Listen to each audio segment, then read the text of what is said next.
3 दिन पूर्व इंदौर विकास प्राधिकरण द्वारा योजना 94 में भूमियों का कब्जा लेने के लिए जैसे ही टीम भेजी, किसानों के साथ में भारतीय किसान संघ को भी मैदान में उतरना पड़ा।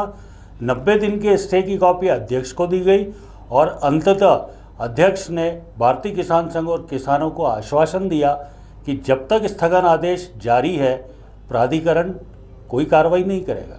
मौके पर प्राधिकरण की तरफ से गैरकानूनी तरीके से पहुंचे कार्यपालन यंत्री MP विमल, जिन्होंने स्टे की कॉपी प्राप्त करते हुए न सिर्फ बदसलूकी करी, ये भी कहा कि ये स्टे गलत है। झूठ क्यों बोल रहे हो? बात बोलूं मैं लिखा हुआ ही तो बोल रहा हूँ। झूठ क्यों बोलते हो? अरे यार एक बात बताएं कि मैं कागज से तो बात कर रहा हूँ। हम अभी मौजूद है भारतीय किसान संघ के कार्यालय पे। यहाँ पे हमारे साथ में उपाध्यक्ष दिलीप मुकाती जी मौजूद हैं, जिन्होंने योजना क्रमांक 94 में इंदौर विकास प्राधिकरण द्वारा गैरकानूनी तरीके से कब्जे लेने के विरोध में अध्यक्ष को ज्ञापन दिया। दिलीप जी, भारतीय किसान संघ को मैदान में कूदने की क्या जरूरत पड़ी? नहीं, भारतीय किसान संघ हर उस जगह पे उपलब्ध रहेगा जहाँ किसानों को उसकी आवश्यकता है। दूसरा विषय यह है कि जब सुप्रीम कोर्ट का स्टे है 94 नंबर स्कीम पे, तो 10/3 के जो नए आदेश जो कोई हाई कोर्ट से जो आदेश हुआ उसके अनुसार ये कब्जा लेने पहुंच गए थे यहाँ पे 94 नंबर स्कीम के किसानों के यहाँ।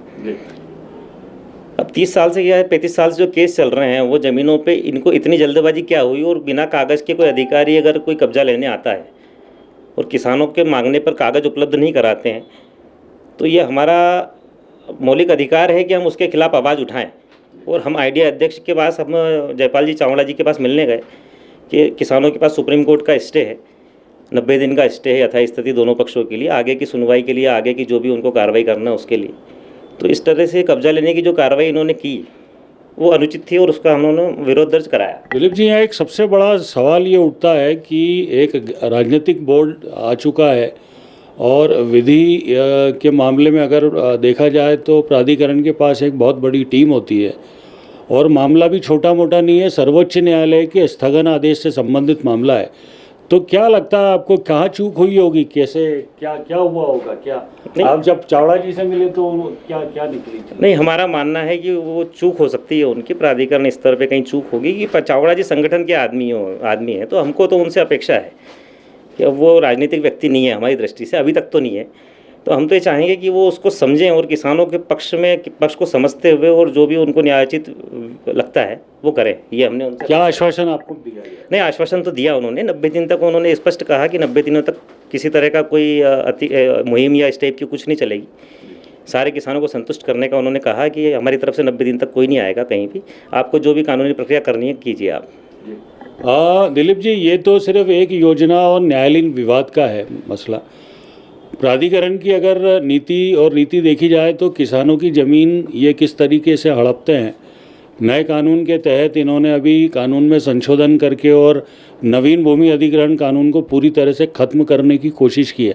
इस और आपका संगठन क्या कर रहा है?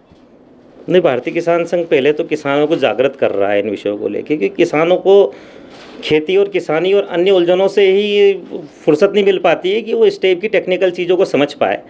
दूसरा विषय यह है कि अगर 2013 में भूमि अधिग्रहण कानून बना है जिसमें गाइडलाइन का 2 गुना और 4 गुना मुआवजा देने का प्रावधान है, तो हर किसान को मिलना चाहिए। भले ही वो भी TNCP एक्ट में संशोधन करके जो इन्होंने इसको स्टॉप करने की कोशिश की, उस कानून तक न पहुंच सके किसानों को, तो इस टाइप की चीज़ का किसान संघ विरोध करता है। 2016-17 में भी हमने उसका विरोध किया। किसान आंदोलन के समय पर हमने विषय रखा था, CM साहब ने उसको माना, बाकी संशोधन नहीं किया। तो अगर लगेगा तो हम उसको आगे जाके और आगे कुछ आंदोलन करेंगे उसको लेके।